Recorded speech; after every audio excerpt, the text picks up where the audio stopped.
अगले साल 17 सितंबर को 75 साल के हो रहे हैं।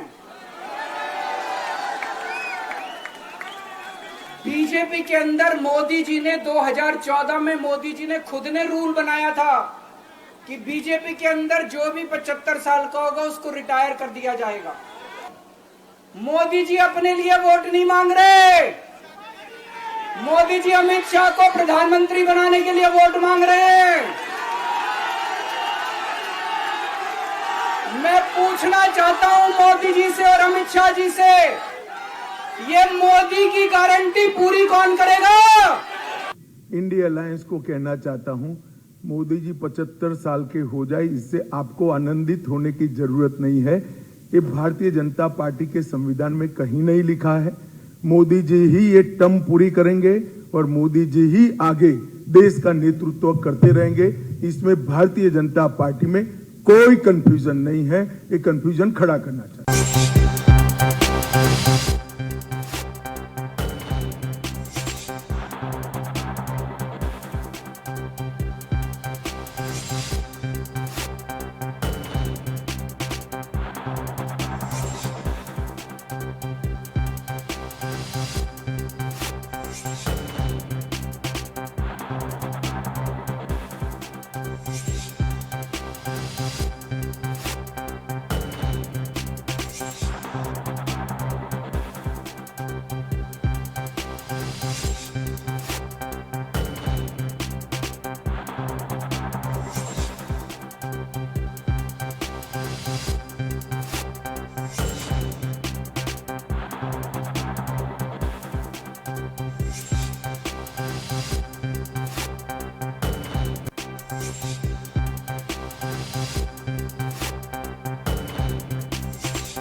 अर्जेंटी में स्वागत आपका। मैं हूं योगेंद्र, आप देख रहे हैं बड़ी खबर। और बड़ी खबर में हम बात करेंगे सियासी घमासान की। लोकसभा के चुनाव और चुनाव के बीच जब चुनाव प्रचार का शोर चौथे चरण के लिए थमा, उसके ठीक एक दिन पहले अरविंद केजरीवाल, आम आदमी पार्टी के सुप्रीमो, उनकी रिहाई और रिहाई के बाद शनिवार यानी कि अगले दिन ही उन्होंने प्रेस ब्रीफिंग की, कार्यकर्ताओं को संबोधित किया और सीधा निशाना प्रधानमंत्री नरेंद्र मोदी पे किया। उनका कहना रहा कि Modi one nation, one election और वन लीडर, इसकी थीम पे चल रहे हैं।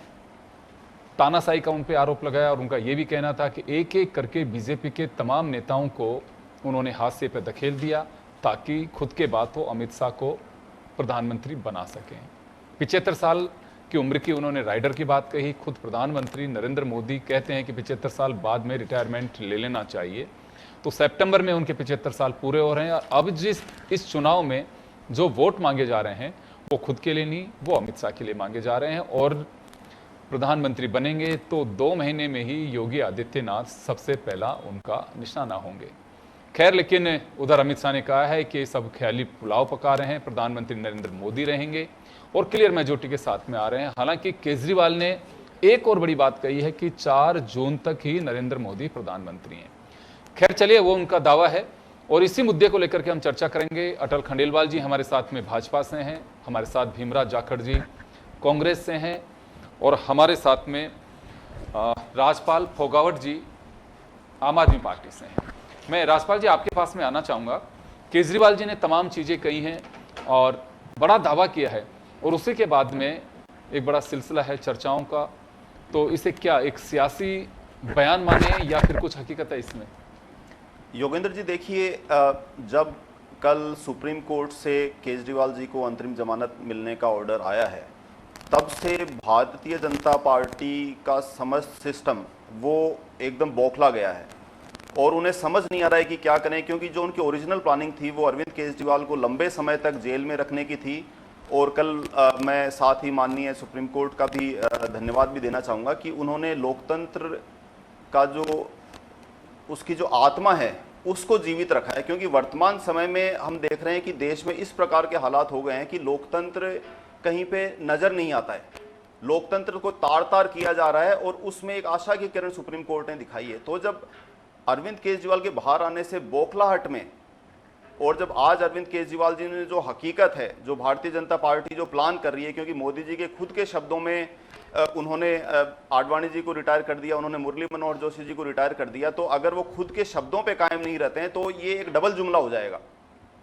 अमित शाह जी ने कुछ साल पहले कहा था कि चुनाव के टाइम में कुछ जुमले बोल दिए जाते हैं, तो अब मोदी जी अगर आडवाणी जी और उनको रिटायर कर दें और खुद रिटायर नहीं हो तो ये बिल्कुल से एक डबल जुमले की सरकार होगी और ये उस चीज का सवाल ही नहीं आएगा। मैं कहता हूं 4 जून को जब आप नतीजे देखेंगे तो इंडिया गठबंधन की सरकार बन रही है, भारतीय जनता पार्टी का दूर दूर तक कहीं कोई निशान नहीं हुआ, क्योंकि देश की जनता किसी भी वर्ग को देख लीजिए, चाहे आप विद्यार्थी वर्ग को देख लीजिए, चाहे महिलाओं को देख लीजिए, किसानों को देख लीजिए, बेरोजगारों को देख लीजिए, हर वर्ग उनसे त्रस्त है, हर वर्ग उनसे त्रस्त है। और इसी चीज को जानने के कारण बीजेपी ने एक चुनाव में बढ़त लेने के लिए 400 पार का नारा दे दिया। लेकिन जैसा माननीय अरविंद केजरीवाल जी ने आज सुबह बताया कि ऐसा कोई एक भी राज्य नहीं है जहां पे भारतीय जनता पार्टी की पिछले चुनाव के कंपैरिजन में सीटें बढ़ रही हैं। हर राज्य दर राज्य उनकी सीटें घट रही हैं और वो 200 से कम में सीमित होने जा रहे हैं। वापस आऊंगा आपके पास में, मैं अटल जी के पास में जाना चाहूंगा। अटल जी, आपने सुना कि प्रधानमंत्री नरेंद्र मोदी 4 जून को उनका आखिरी दिन होगा इस कार्यकाल का, और पूरी तरह से कि खारिज कर रही है जनता, ये सीधा आरोप लगाया। अरविंद केजरीवाल जैसे कि जेल से छूटने के बाद में माना जा रहा था कि अंतरिम जमानत के बाद में उनका साफ कहना है कि बीजेपी एनडीए आउट और इंडिया गठबंधन इन। जी अटल जी। देखिए, ऐसा है योगेंद्र जी कि मन के लड्डू फीके क्यों और फीके नहीं तो थोड़े क्यों। तो केजरीवाल जी का तो अब न तो उनकी बातों में अब वो दिलचस्पी है हमारी, और न उनकी मेरे को लगता है उनके कोई विचार हैं। क्यों? उसका कारण है कि अन्ना हजारे जी उनके गुरु थे, जो अपने गुरु को ही लूटा हो व्यक्ति, और उस लूट का वो अन्ना हजारे जी ने कोई 10 बार कहा होगा कि इससे घटिया व्यक्ति कोई नहीं। अपने शिष्य के लिए जब कोई गुरु ऐसे शब्दों का इस्तेमाल करता हो तो आप समझ सकते हैं कि उस व्यक्ति का व्यक्तित्व क्या होगा। तो उसके बारे में जितनी भी बात करेंगे, तो अब तो खैर आप भी देख रहे हैं कि वो किन किन घोटालों में शामिल हैं, वो पता चल ही रहा है। और वो जाहिर है अब ये कह रहे हैं कि साहब इनकी मंशा थी कि बहुत समय तक अंदर रखा जाए। किनकी मंशा? एजेंसियां स्वतंत्र हैं, आप बदमाशी भी करोगे, आप भ्रष्टाचार हटाना चाहते थे ना। भारतीय जनता पार्टी भ्रष्टाचार हटाने के लिए कुछ तो भारतीय जनता पार्टी को करना पड़ेगा ना, भ्रष्ट लोगों को हटाना ही पड़ेगा। ऐसे थोड़ी कि भ्रष्ट बातें बड़ी बड़ी और जैसे ही सरकार बनी और जाकर के वहां पर और भ्रष्टाचार चारा घोटाला और दूसरे में जाके उनके पांव छू रहे हैं। उस दिन जो मध्यम वर्गीय लोग थे, जो लोग इस यहाँ भारत के अंदर पढ़े लिखे थे, उनकी उम्मीदें टूटी थी जिस दिन अरविंद केजरीवाल जी ने ये कहा था। वरना तो बहुत सारी बातें की थी, कांग्रेस का समर्थन नहीं लूंगा, बंगला नहीं दूंगा, गाड़ी नहीं लूंगा, वीआईपी कल्चर नहीं लूंगा, ये करूंगा वो करूंगा। कहाँ गए? मनीष सिसोदिया, सत्येंद्र जैन, संजय सिंह जी अभी बाहर आए हैं, और 1 दर्जन से अधिक, सब भ्रष्टाचारों में, और सबके पीछे ईडी पड़ी है। अरे भाई, आपकी सरकार अलग अलग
आप देख रहे हैं बड़ी खबर और हम बात कर रहे हैं अरविंद केजरीवाल के बयानों की। चलिए भीमराज जी, आपके पास में आना चाहूंगा। एक बड़ा सवाल खड़ा किया है कि अब दूसरे दलों के लिए दिल्ली की सरकार सपना रहेगी और इंडिया गठबंधन लेकिन केंद्र में राज करेगा, तो इसके क्या मायने हैं? आप भी, क्योंकि दिल्ली में राज्य सरकार है, वहां आपकी भी अपनी पार्टी है और आपकी पार्टी के एक प्रदेश अध्यक्ष तो यही कह के गए हैं कि जिस आम आदमी पार्टी के खिलाफ हम लड़ाई लड़ रहे थे उसी के साथ में हाथ मिला लिया। देखो, ये तो एक पॉलिटिकल रणनीति होती है। बट मैं तो एक ही बात से शुरू करूंगा कि तूफान ज़्यादा हो तो कश्तियां डूब जाती है और घमंड ज़्यादा हो तो हस्तियां डूब जाती है। मोदी सरकार को घमंड ज़्यादा हो गया, ये घमंड इनको ले डूबेगा। आप विश्व की राजनीति का इतिहास उठा के देखिए, जहाँ किसान और मजदूर को दबाया गया और तानाशाही अपनाई, उन्होंने ही तख्ता पलट किया, ये इतिहास राजनीति कहती है। और मोदी सरकार का इनका घमंड और किसान और मजदूर तख्ता पलटने जा रहे हैं। आप बताइए, ईडी को हम बार बार पूछना चाहते हैं कि ईडी कब चढ़ेगी अडानी की सीढ़ी, उस दिन का हमको इंतजार है। एक बात बताइए, ईडी को इतनी चिंता थी तो ये संजीवनी घोटाला, इसमें ईडी कार्रवाई क्यों नहीं की? आज तक कार्रवाई की? जब वीडियोकॉन का लोन माफ किया जाता है, राइट ऑफ किया जाता है, 42,000 का करोड़ 39,000 करोड़ माफ कर दिया, उसमें क्यों नहीं की? रुचि सोया में क्यों नहीं की? डीएचएफएल में क्यों नहीं की? भूषण स्टील में क्यों नहीं की? एसआर पावर में, एसआर स्टील में, सेंट्रल इलेक्ट्रॉनिक्स, रुचि सोया, कैग की जो रिपोर्ट हाईवे के अंदर आई है, 18 करोड़ का टेंडर 250 करोड़ में पेमेंट कर दिया गया। प्रधानमंत्री फसल बीमा 40,000 करोड़ का घोटाला, ईडी कार्रवाई क्यों नहीं की? नोटबंदी किन के इशारों पे की गई, उसका आज तक खुलासा नहीं हुआ। कौन वो दो नागरिक थे स्पेनिश जो सुबह आते हैं शाम को उठ जाते हैं, रात को नोटबंदी घोषणा हो जाती है, ईडी कार्रवाई क्यों नहीं की? ईडी एक रिकवरी एजेंसी बन गई है इनकी, और वो जब चाहे ये तानाशाही अपना रहे हैं। जनता इसका इलाज करना जानती है और लोकतंत्र का जनता माई बाप होती है और जनता मोदी जी का बहुत अच्छी तरह इलाज करेगी और 150 भी सिमटेंगे। और मोदी जी चाहते हैं कि वन मैन आर्मी का मैं ही रहूं। आप बीजेपी की सीनियर लीडरशिप दे रही है, जिन्होंने इसकी बीजेपी को खड़ा किया, आज वो कहां है? कौन से हाशिए पे इनको खड़ा कर दिया? ये सिर्फ और ये चाहते हैं कि हम दो हमारे दो, और इनकी रग अंग्रेजों ने भी अच्छी तरह समझ ली थी कि 1601 में पहला कारखाना सूरत के अंदर अंग्रेजों ने वहीं लगाया, तो उनको पता था कि ये अपने लिए काम करेंगे। आज वही फार्मूला गुजराती कर रहे हैं, 2 गुजराती बेच रहे हैं, 2 खरीद रहे हैं, ये चल रहा है। और मोदी जी चाहते हैं कि मैं, वो आपको मैंने बताया था, एक गोलवरकर की बुक थी, we and nationhood defined, उसके अंदर वो लिखते हैं कि गलती से आपकी सत्ता है 95% जनता को गरीब कर देना और देश की संपत्ति 2 या 3 लोगों के हाथों में कर देना, आपकी कभी सत्ता नहीं जाएगी। ये काम करना चाह रहे हैं आप। ये बताइए कि जिन लोगों ने इन्होंने बीजेपी ज्वाइन करा, मैं जरूर जानना चाहूंगा, लीजिए एक सेकंड, अजीत कहां लिखा हुआ है किया गया? यदि केजरीवाल जी बीजेपी की वॉशिंग मशीन में धुल जाते तो इनका केस बंद हो जाता, पर वो मर्द आदमी है और वो तानाशाह से लड़ रहा है आज, और उसका उदाहरण आप देख रहे हो। वरना वो जेल में गए थे, इस्तीफा भी दे सकते थे, पर इन्होंने कहा कि इनको उपराज्यपाल कह रहे थे कि इस्तीफा दे ले, इस्तीफा सरकार नहीं चलने देंगे। और मनोज तिवारी ने जो बयान दिया वो सबसे बढ़िया बयान था। उन्होंने कहा कि सरकारें जेल से नहीं चलती, जेल से गैंगे चल रही है। बिल्कुल सही है, आज देश के अंदर जेल से गैंगे चल रही हैं और वसूली का काम कर रही है। रोज अखबार में आ रहे हैं कि जेलों से फोन आ रहे हैं। आप क्या देश को किधर लेके जा रहे हो? आर्मी को खत्म कर दिया, किसानों को करना चाह रहे हो, मजदूरों को आपने 10.5 करोड़ को बाहर निकाल दिया। कर क्या रहे हो? कौन सा है? एजुकेशन का हाल देख लीजिए, किया क्या आप लोगों ने? कुछ नहीं है। ये वन मैन आर्मी होना चाहते हैं ताकि मैं तानाशाह बन के रहूं, और मैं आपको आज कह रहा हूं 4 तारीख को ये ढूंढने से नहीं मिलेंगे और 150 से नीचे सिमट जाएंगे। लोकतंत्र बचा रहे हैं जनता और संविधान बचा रही है, और इसी की आज लड़ाई। चलो 4 तारीख तक इंतजार करेंगे ये तो, और वही दिन बताएगा कि कौन कहाँ जाते हैं। हालांकि ऐसे हालात नहीं बने। मैं तो जब से देख रहा हूँ डिबेट्स में भी और चैनल्स पे भी अक्सर देखता हूँ, कोई पार्टी की हार या जीत होती रहती है, लेकिन चैनल्स पे भी आते हैं लोग, बात भी करते हैं, अपना हार के बावजूद भी कोई भी पार्टी हो अपना वक्तव्य भी देती हैं। भाटी साहब, जाखड़ साहब, तो देखना होगा कि अब 4 तारीख को क्या आता है। चले, मैं फोगावट साहब आपके पास में आना चाहूँगा। एक बात कही है अमित शाह ने कि 10 साल पहले जब आम आदमी पार्टी बनी, उस वक्त उससे पहले जो घटनाक्रम है उसमें साफ मना किया था अरविंद केजरीवाल ने कि मैं राजनीति में नहीं आऊँगा और ना ही राजनीति से कोई वास्ता होगा। दूसरा, अभी आपने सुना अटल जी ने कहा कि अन्ना हजारे ने आरोप लगाए उन पे, ये इनका कहना है। तो क्या लगता है कि क्योंकि अभी मंच से सेकंड फेज के इलेक्शन का शोर थम गया, 5वां, 6वां और 7वां, ये इलेक्शन काफ़ी हद तक अब इसी के इर्द गिर्द रहेगा, चाहे वो अरविंद केजरीवाल के बयान हो, क्योंकि हमारे यहाँ फेजेज में चलता है मामला। पहले विकसित राष्ट्र, विकसित भारत 2047, 400 मोदी की गारंटी, उसके बाद में आप लोगों के भी इसी तरह से काउंटर चले, फिर हिंदू मुसलमान, फिर मंगलसूत्र और बहुत सारी आरक्षण आ गया। अब अरविंद केजरीवाल और उनका जो कहना, उनके जो आर्ग्यूज हैं, उनके बयान हैं, अब मुझे लगता है कि कांग्रेस के नेताओं के साथ में इंडिया गठबंधन के जो नेता उनके साथ में मंच भी शेयर करेंगे। अमित शाह जी का जो कहना है, और अभी अटल जी ने उस पर ठप्पा लगाया, सीधा आरोप लगा है कि अरविंद केजरीवाल जी के आरोपों में कोई दम नहीं है और 75 साल की बात नहीं है, उसके आगे भी जब तक सांसें रहेंगी प्रधानमंत्री नरेंद्र मोदी रहेंगे, ये बीजेपी का दावा है। योगेंद्र जी, मैं एक वो कहते हैं ना कि जिनके खुद के घर शीशे के होते हैं वो दूसरे के घर पे पत्थर नहीं फेंका करते। अटल जी ने अभी खुद ने मोहर लगा दी। अटल जी ने कहा कि अरविंद केजरीवाल को कोई सीरियसली नहीं लेता है, और अमित शाह जी ने भी यही कहा कि इनकी बातों में दम नहीं है। अगर दम नहीं होता तो आज दिल्ली में प्रेस कॉन्फ्रेंस बुलाकर उन्हें बाकायदा खंडन करना पड़ा, उनको बोलना पड़ा कि ये बात सच नहीं है, इस चुनाव के बाद में भी मोदी जी पीएम बने रहेंगे। और ये पहली बार देखा गया कि प्रेस कॉन्फ्रेंस से बाहर आकर वो पत्रकारों को 1-to-1 एक्सप्लेनेशन दे रहे हैं कि नहीं नहीं नहीं, ऐसा नहीं होगा, मोदी जी बने रहेंगे। तो अगर उनकी बात में दम नहीं होता तो देश के इतने बड़े गृह मंत्री, उनके कोई सवाल ही नहीं उठता कि वो पत्रकार एक प्रेस कॉन्फ्रेंस करें और जवाब दें। दूसरी बात, जहां तक आपने गुरु की बात की, आपने अन्ना हजारे की बात की, तो उस पर भी मैं अटल जी को जवाब देना चाहूंगा कि सर अगर यही बात है तो आप क्यों नहीं अपनी पार्टी में मोदी जी और अमित शाह से पूछते, जिन्होंने हमारे मुरली मनोहर जोशी जी को, आडवाणी जी को, उनका इतना बेइज्जती करके उनको 75 साल का उनको रिटायर कर दिया।